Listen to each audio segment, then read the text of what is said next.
Do Shias believe that Ali was a prophet, or that Ali should have been the prophet? So first of all, na'udhu billah, no, we do not actually say this, right?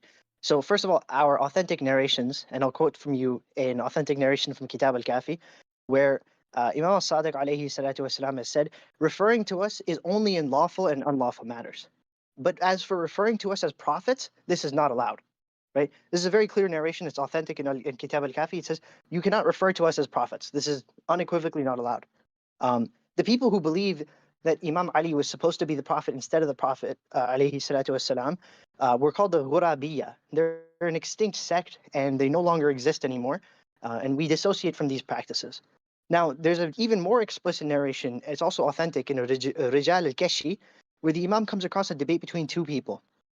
One of them is the famous companion, Abdullah bin Abi Afur, and the other one is Mu'alla bin Khunais. Now, Mu'alla was claiming that the Imams were prophets, right? So when the Imam came across this, he replied, dissociate from whoever says that we are prophets. In other words, the Imam, alayhi salatu wasalam, in an authentic narration is saying, if you call us prophets, we're gonna do bara'ah from you. We're gonna shun you. We're gonna push you away. You are not one of us if you say this.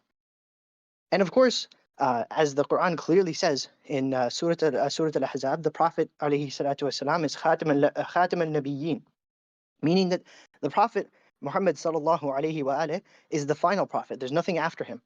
And our Imams have clearly stated in authentic traditions that any narration that contradicts, any belief that contradicts the clear verses of the Quran must be discarded. As we say in an authentic narration in Al-Kafi, Imam al-Sadiq alayhi salatu wasalam said, everything is referred back to the Quran and the Sunnah. And every hadith that does not agree with the Quran, and then it is a worthless embellishment. Thank you for that, my dear brother. But would you go as far as to say, I would definitely do this, but would you go as far as to say that anybody who claims that the Prophet Muhammad sallallahu wasn't a rightful prophet and it should have been Ali instead, would you go as far as to say that that person is a kafir? 100%. There's not even a single question as to their not being Muslim. Absolutely. Absolutely. Let's go for another very important concept within Shia Islam, which is the Ahlul Bayt. Who are the Ahlul Bayt and why do Shias follow them? And as a side question, are the wives included in the Ahlul Bayt, like Aisha and Hafsa and Khadija, like some Sunni brothers claim? So first of all, the Ahl al-Bayt, as we refer to them, are the specific purified members of the Prophet's household that is referred to in Ayat al-Tathir, as the Quran says in Surah Al-Ahzab, إِنَّمَا يُرِيدُ اللَّهُ لِيُذْهِبَ عَنْكُمُ الرِّجْسَ أَهْلِ الْبَيْتِ وَيُطَهِّرَكُمْ تَطْهِيرًا. So the term Ahl al-Bayt here is used in a khas sense. What does this mean? It means in a very specific sense, as opposed to in a general sense or an am sense, right? What this means is that the term Ahl al-Bayt is used in a specialized way and not just as a generic term to refer to family as a whole. This is because if you look at the term Ahl al-Bayt, it's made in a construct genitive form. And the Arabic term for this is idafa.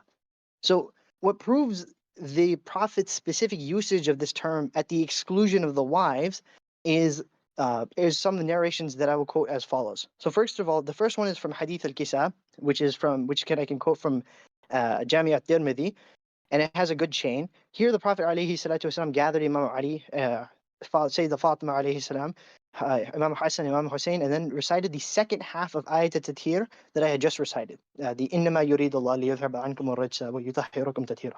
Right? So he reads this dua. Oh Allah, these are the people of my house, my Ahlul Bayt, my close ones, so remove the rijs from them and purify them thoroughly. So then Salama radiallahu anha came and asked the Prophet specifically, and am I with them, O Messenger of Allah?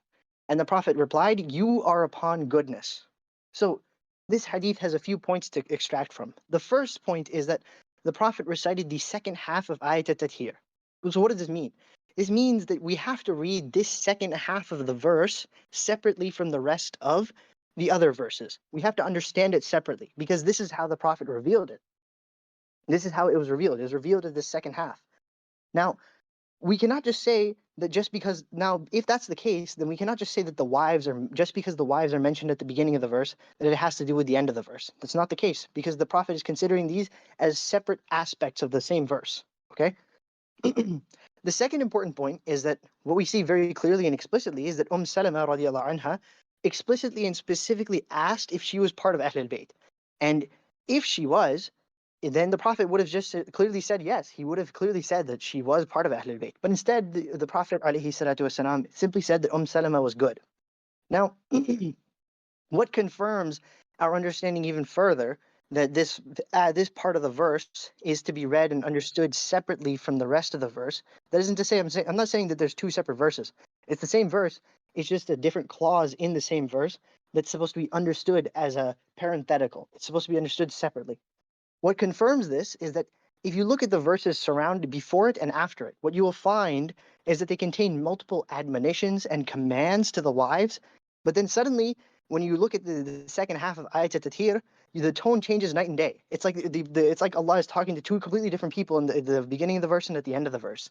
So when you look at this, you will find that we cannot agree that the beginning of the verse has to inform the meaning of the second half of the verse. So if you look at all these context clues together, you will find that we would not want to include the wives in this term Ahlul Bayt. An argument that I've also heard a lot is that wives can be divorced. Meanwhile, say a daughter or a nephew, for example, is part of that lineage. Meanwhile, wives are only part of that temporarily, can be divorced and discarded at any time. Do you think that would Yeah. also be a valid argument for that point? So there's actually a really good article on this, and it's on iqraonline.net or .com. I can't remember off the top of my head. But if you look up the verse of purification part 2, it goes over this argument specifically. It talks about how there's even verses in the Quran, for example, where the term ahl is used in a context which both includes the wives and also can be used in a context which excludes the wives as well. So this term ahl by itself does not have an inherent meaning. And if you use it in the specific context here, as it is used in Ayat Tatir, then it can be used specifically to refer to specific groups of people. It's not necessarily used in a general sense. Moving on to another question, which I believe is something that Shias get quite a lot. It's one of the things that are quite signifying. Why do Shias pray on a turba? And for those in the chat that don't know what it is, it's basically a tablet made of soil. At least that's what it usually is. Sure. So the rule for Shia is that we do our sujood on an object that is naturally formed from the earth, which is not eaten or worn. So the Imam alayhi salatu wasalam has said in an authentic narration in Kitab al-Kafi, narrated from Zurara radiallahu anhu, he says that I once asked Imam Bakr, can I perform sajda on asphalt? The Imam alayhi salatu wasalam replied, no, also not on cotton, wool, anything from the animals, anything that's food, anything that's fruits of the earth, or not anything of clothing. So apart from this, anything that's natural that grows from the ground is fine to do sajda on. Now, we Shias believe that the Ahlul Bayt alayhi salatu wasalam are the ones who have preserved and protected the sunnah of the Prophet alayhi salatu wasalam. So we say whatever they teach is exactly the teaching of the Prophet. It's no different. And this is exactly because the Prophet alayhi salatu wasalam has said in Hadith al-Thaqalain, indeed, I have left behind for you two weighty things, which if you hold fast to, you will never go astray. The Book of Allah and my progeny Ahlul Bayt. So because of this mutawatir hadith, the Prophet has established that the Ahlul Bayt are the guides to be followed alongside the Quran. So whenever we see a hadith from them, we follow it and we understand it. And indeed, prostrating on natural material was actually the sunnah of the Prophet. For example, for the Sunni viewers, there are many hadith in their books where we find that the Prophet ﷺ used to carry a khumrah with him. So what's a khumrah? A khumrah is a straw mat. And we find in Tirmidhi, in an authentic chain from Ibn Abbas radiallahu anhu, where he said, Allah's messenger used to perform salah on a khumrah. So now here, the noble companion Ibn Abbas radiallahu anhu is commenting on the regular habit of the Prophet. So he's not commenting as a one-off thing. He's commenting as the habit of the Prophet to have prayed on a khumrah and to have done this consistently. So this is the sunnah of the Prophet to pray on natural materials, and we are following that sunnah.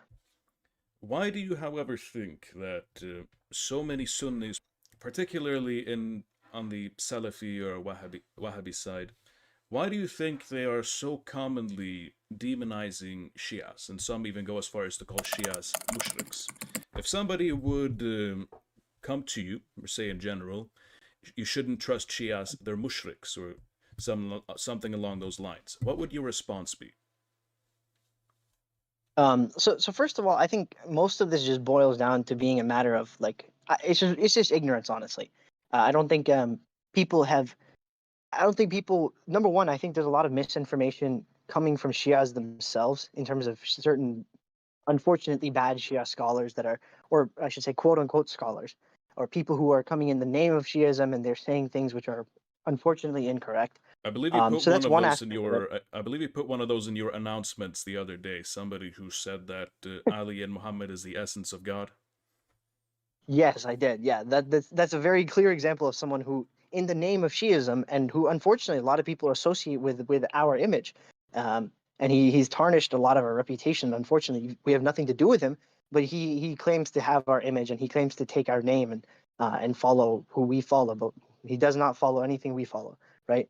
The thing is that I think it just comes out to ignorance. And to be honest with you, people being rude, people being offensive, and arguing on the basis of of being rude and this and so on, it's against the Quran, right? As the Quran says, "Ad'u ila sabil rabbik bil hikmah wal mu'idha al hasana." Right? So it says, invite to the way of your Lord with wisdom and kind advice. وَجَادِلُهُمْ بِالَّتِي هِيَ أَحْسَنُ, and debate with them with what is better, right? So if you're going to debate with us, if you're going to disagree with us with good, like we if you're going to come and debate with us, I would be more than willing to come and discuss with you and to debate with you or to talk with you. And as long as that discussion stays on the level of kind manneredness and good relations, right? Because this is what the Quran says: if you're going to debate with someone, you have to do it. You have to do it respectfully. Otherwise, don't do it at all, right? Of course, of course. A lot of that has to do, I believe, though, when I have interacted with these people and questioned them on their beliefs, they come up with arguments such as Shias, they worship the graves of the Imams, they worship the Imams, they believe in infallibility of them, and therefore that's somehow shirk. How do you respond to these specific arguments relating to the Imams, their infallibility, and their graves, for example? So there's a couple of things there. So I think they'll discuss the infallibility aspect first. So first, infallibility does not mean that the Imams are like God in any way. Na'udhu billah. All infallibility means is just that they are protected from sin. That the Imams are protected from sin. And there are many reasons why we accept the infallibility of Ahlul Bayt. And the main reason, of course, is the verse that I had recited earlier in Ayat al-Tathir. إنما يريد الله ليذهب عنكم الرجس أهل البيت ويطهركم تطهيرا. Right? So the meaning of rijs here, according to Shia and Sunni scholars, is that it is purification from sins and misdeeds. Right? So this is what when we say that the Ahlul Bayt are purified, that they don't commit sins, this is what we mean, is that they don't commit sins because this is what the verse has established for them. Right? So it's simply that we don't accept that the Ahlul Bayt will be able to do sins, right? So this is not a matter of bringing them at the level of God or saying that they're comparable to God in any way. Na'udhu billah, no, this is not true.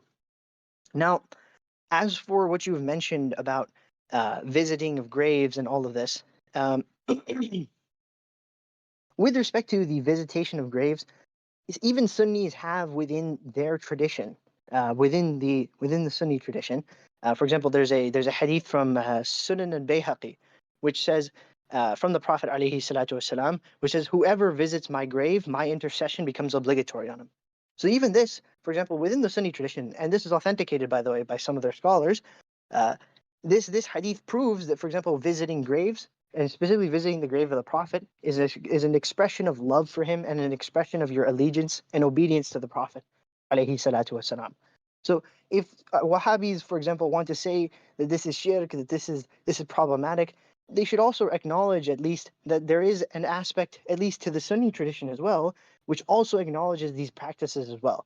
So there's nothing that's particularly stand-outish about our beliefs or what we say. It's not a Sunni Shia issue. It's more of a Islamic tradition issue. I was talking with one the other day, and he mentioned something with Shias believing that Imams have the same knowledge as Allah, that Imams have divinely appointed knowledge to the same extent as God Himself. Would you say that is No, a this would be Shia belief? incorrect. No, this would be a misconception, and this is also incorrect, right? So, for example, there are hadith, for example, where the Imams alayhi salatu wasalam have said that whatever bada can happen in, that is to say, whatever a change in divine decree. So, bada is a term. I'm not going to get into it right now. I can get into it later Yeah, if of you want me course. to. But the point is that we have a hadith which says that whatever bada can happen in. The Imam alayhi salatu wasalam said in this authentic tradition, he said, whatever bada happens in, we do not know it.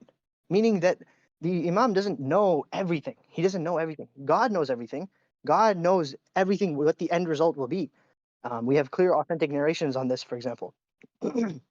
However, with respect to the Imams, no, they don't know this, right? So whoever says that the Imams know everything that Allah does, everything that will happen till the day of judgment, everything that can happen in all aspects of the world, then they're incorrect, unfortunately. That shed some light on it. There's even Oh, sorry. I just wanted to mention one more narration. Go for It just came to mind. There's even a narration in Rijal al-Keshi where someone comes up to the Imam and he asks him, someone started with saying that you, the Imam, know the number of leaves in every single tree around the world. You, the Imam, know all of the droplets of water in the ocean. And the Imam was like, no, of course, I don't know this at all. Like, who is this? Like, na'udhu billah, this is not what we say. This is not what we do. Right. So the Imams alayhi salatu wasalam have denied this belief. They have rejected this belief. And whoever believes this is an error. So let's go for a couple more. One, let's go for a bit of a lighthearted one this time. Are tattoos Sure, haram? sure. Are tattoos haram to Shias? If not, why isn't it?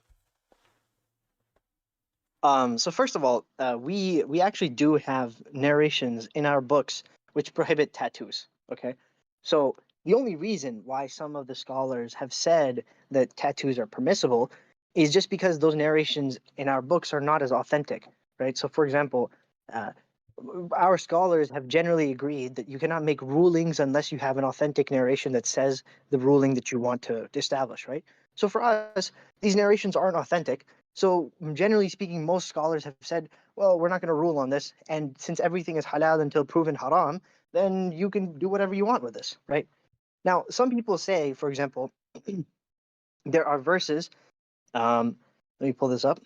For example, here, some people bring up the following verse as an argument against tattoos, right? So they'll say, uh, and then this is speaking from the voice of Shaitan, and I will mislead them, and I will arouse in them sinful desires, and I will command them so that they will slit the ears of cattle, and I will command them so that they change the creation of Allah, right? So the problem with using this verse as an argument, is that first of all, if it's talking about all bodily changes, then this would include circumcision as well. So how can it be the case, for example, that circumcision is a sunnah, but then suddenly piercing ears is allowed for women, but then suddenly when you pluck your hair or if you add a tattoo to your body, it becomes shirk. This doesn't make any sense, right? You can't have it both ways. You can't have it say, well, this bodily modification is correct and this bodily modification is not correct. That doesn't make sense. The other second thing is this verse itself. It appears at a first glance, it seems to say that, like, oh look, if you change something's body, then you're doing shirk. Look at them; they're cutting the ears of cattle. Um, but if you know about the Islamic history, for example, cutting the ears of cattle was a practice done by the pre-Islamic Jahiliyyah pagans, and this was a superstitious practice that they used to do. So it's not actually the case that the verse is prohibiting the actual cutting of the ear itself. That's not what the verse is talking about. The verse is actually talking about this superstitious practice that they used to do. Um, so it's not just speaking about the physical act, it's speaking about something that's more different than this bodily change itself.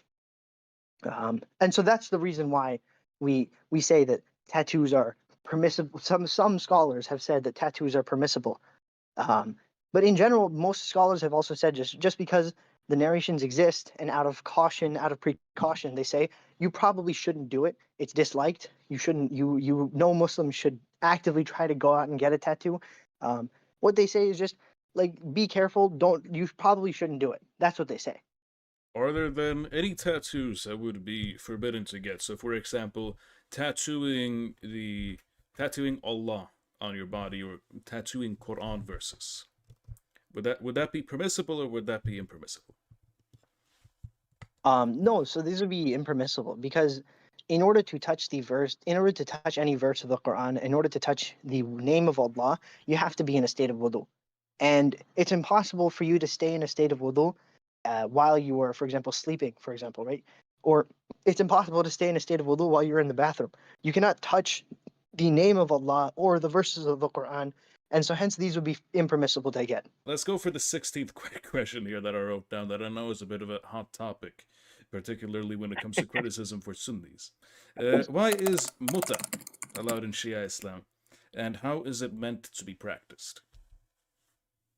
So first of all, in the interest of By the way, time, I'm not going to get into all the. for those that don't know what muta is, it's temporary marriage based on a set time. So say a week, 2 weeks, a month, 10 hours, whatever.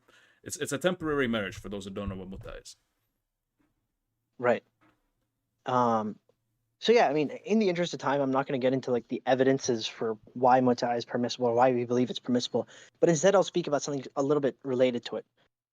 So first of all, the first point is that Shias and Sunnis don't actually disagree that muta was allowed at some point in Islamic history. We all agree. For example, in Sahih Bukhari, the Prophet ﷺ specifically says, "You have been allowed to do muta, so do it." Okay. So the reason why I mention this point is because many Sunnis wrongfully criticize muta on the grounds that it is immoral or they call it something similar to prostitution. This is incorrect, right? Prostitution is zina, right? Zina is a fahisha, it's an immorality. And Allah clearly says in the Quran in Surah Al-Ahraf, قُلْ إِنَّ اللَّهَ لَا يَأْمُرُ بِالْفَاحِشَةِ, meaning that Allah never commands immorality. So how can it be the case, for example, that muta is specifically morally problematic, but yet we find that the Prophet in Sahih Bukhari and other Sunni sources, for example, he's specifically saying you have been allowed to do muta, so go do it, right? This doesn't make any sense, right? How can it be both the case that this is immoral and the Prophet saying go do it? It doesn't make sense. Um, now, some people will say, for example, muta is just like alcohol, right? Alcohol was technically speaking allowed, quote unquote, at the beginning of Islam, and then it was later on it was prohibited. But the analogy here doesn't work. The reason why is because the Prophet never encouraged anyone to go and drink alcohol. He never encouraged someone to say, "Go and drink alcohol." What the Prophet did say is, "Go and do muta," right? So there's a big difference between these two. Between these two, you cannot bring up alcohol as an example against muta, for example. Now, the reason why I mentioned this is because that means the only difference between Sunnis and Shias on the issue of muta is whether or not muta was abrogated or not. That's the only difference. And at that point, that's just an academic disagreement between Sunnis and Shias. And if viewers are curious to find out more, they can go and view on our website, ahlulsunnah.net. I'm sure you can link it in the description. I can send it to you in DM. Yeah, sure. And there's an article titled "The Permissibility of Muta Marriage." And if you want to look at the evidence for that, then you can look through that. But the bottom line is Sunnis cannot say that muta is immoral, because to do that is to say that the Prophet allowed something and told people to do something that's immoral. I think another thing on that topic to go on with. I don't think this is part of the question, but let me know if you're able to answer this or not, because I didn't include it. But the infallibility of the Prophet. So Sunnis believe that the Prophet was just was like anybody else, and that he could commit sins, and that he did commit some sins. Meanwhile, Shia believe that the Prophet as well as the Ahlul Bayt are all completely sinless and infallible. So Mm. on this topic, what would you say about that? Why do you disagree with the Sunnis that the Prophet was a sinful man?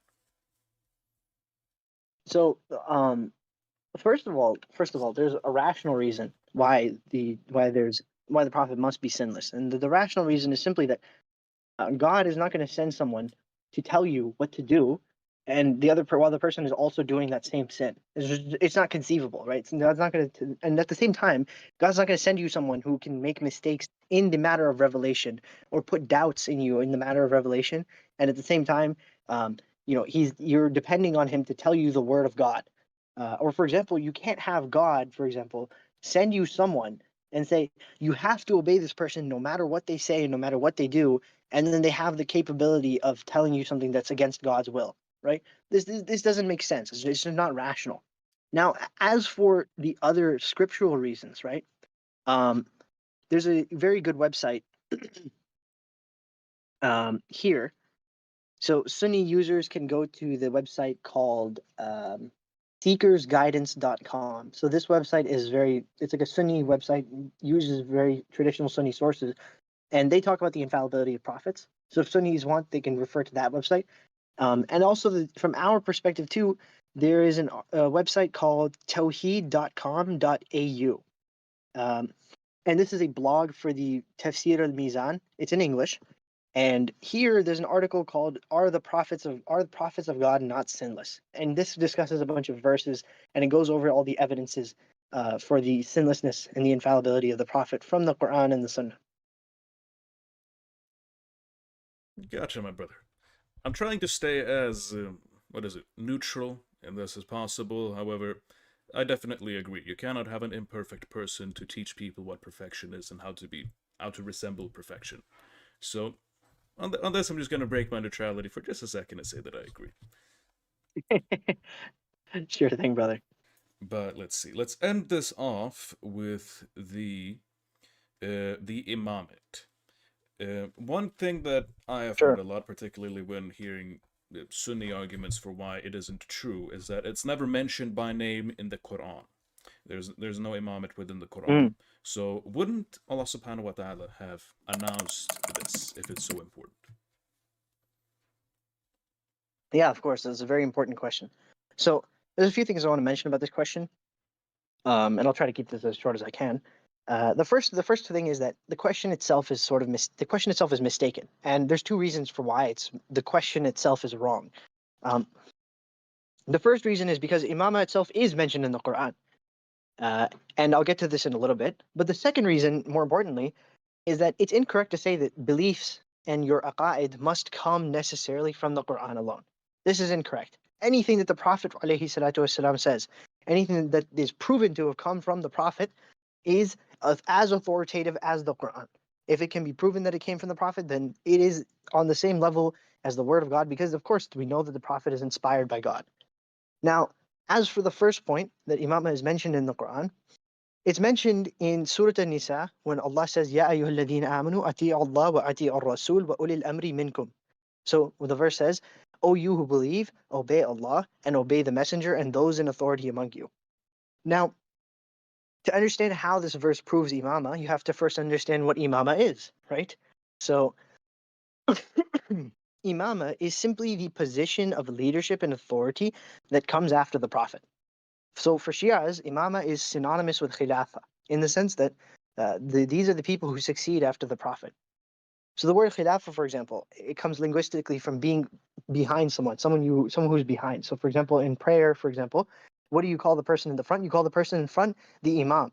The imam leads the prayer, and then if, for example, for whatever reason, the imam drops out of prayer, the person behind him, literally khilafahu, literally the person who's behind him, will come and take his place, right? So when we talk about khilafah, when we talk about imama, it's simply the position of leadership over the people, the position to which obedience is obeyed, the position to which obedience is owed. So now when we look at this verse, it clearly establishes that the people, ulil amr, the people of authority, Allah is commanding you to obey them unconditionally, right? So now this is a verse which has a long discussion about it, and users who are more curious can go to my website zorara.com. I can link it to you in a second. Yeah, I'll send it over in the And chat. it's in the yeah, sure. It's in the Shia section, and there you will find a discussion about the verse itself. It's called Imama Part One and Imama Part Two. You can read more about it there, where I answer questions about the verse itself. But the point is that the concept of imama is mentioned in the Quran specifically. Now, some people might say, okay, well, okay, sure, let's assume that imama is mentioned in the Quran. Why aren't the number and the names of the imams also mentioned as well? Now, the reply to this is simple. It's not a problem, right? So, for example, Allah has already generally established prayer and fasting and Hajj in the Quran, right? But no one says that you can use only the Quran to know about those practices. So, for example, the Prophet alayhi salatu wasalam, for example, in the Quran, we have the command to do prayer. We have the command about when these prayer timings are. But then the Prophet alayhi salatu wasalam explains these practices in more detail. So, for example, nowhere in the Quran does it mention in what order you have to do your prayer in, or in what order you have to do the movements in prayer and what you say in each movement. Never says that anywhere. In fact, that's what the Prophet explains. So, in the same way, we have imama established in this general verse, and then after that, the Prophet ﷺ explains these details about imama itself. So, for example, the Prophet ﷺ has said there will be 12 caliphs after him. He also said that guidance is with Ahlul Bayt, and that guidance is with Ahlul Bayt with the Quran, and that Imam Ali will succeed him. So these details of the imama are mentioned by the Prophet, and the general concept is mentioned in the Quran. Let's take one final one before we end off, which is, what is the most popular Shia opinion on insulting Aisha? Oh man. So first of all, Always these, right? uh, it's always these. So first of all, insulting and doing bara'a are two different things. Okay, so doing bara'a from people who opposed Ahlul Bayt is unanimous amongst us. We all agree that you must do bara'a from people who were the enemies of Ahlul Bayt. And Okay, bara'a what means does bara'a distancing mean? yourself, right? Right, it means distancing yourself. Exactly, right? It means to say that, like, look, what you have done, I have nothing to do with what you have done. I follow the Imams alayhi salam, I follow Ahlul Bayt, I follow their example, I follow their akhlaq, I follow their fiqh, I follow everything that they say, and I disregard you. I don't think about you. You're nothing to me, and I'm not going to think about you. That's what bara'a means, right? Um, bara'a is mandatory. Now, as for insulting is different. Okay, insulting is a matter of like you cannot insult people willy nilly, right? You may make du'a against them, but insulting is something different. You cannot, for example, use curse words or swear words or use foul language. These are all unacceptable in Islam, right? So as for the popular opinion about insulting, for example, the wives of the Prophet, uh, I don't think there is a popular opinion about it. Everyone agrees that you must do bara'a from them, but no one's really commented, as far as I understand, about insulting specifically figures of Islam. And even if there is some sort of opinion out there, the reality is that no one should be doing these sorts of things in in order to insult or hurt people, or in order to insult or hurt members of the other sect, for example. Now, with regards to the wives of the Prophet that Shias generally distance themselves from, uh, this is two of the wives, right? Aisha and Hafsa. Mm. Or is there another one that I'm unaware of? No. We generally we respect all of them except for, of course, the ones that did wrong. All right, I understand. Right, so I think this has been a very productive Q&A. You've gone through a lot of questions and you've very clearly done your homework regarding them. So, first and foremost, I would just like to thank you for taking the time to come on here and answer these questions, my dear brother. Thank you for having me. I really appreciate it. Yeah, of course, my dear brother. Maybe we could do another collab in the future. This was very educating, even for myself, my dear brother, and I appreciate that. Thank you very much. Thank you. I really appreciate it. No, yeah, please don't hesitate to reach out to me again if you ever need anything. I'll try my best. I know I was kind of frantic in this sort of. It's been a while since I've done public speaking, so I've sort of gotten a little rusty, I guess you could say. Yeah, it's all good, my dear brother. Yeah, of Thank you so course. much. Thank you so much for your time, my dear brother. Thank you. Thank you. Really appreciate it. And thank you for bearing with me. Thank you again for having me. Really appreciate it.